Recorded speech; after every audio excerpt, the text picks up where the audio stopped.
these are the two dances with an introduction from the Black Sea and Tajikistan.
the perfect opportunity for Joe to talk a little bit about what he's been doing, what he's going to do, what he does.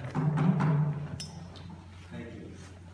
Ladies and gentlemen, give a nice round of applause for Kathryn and Qin Qian.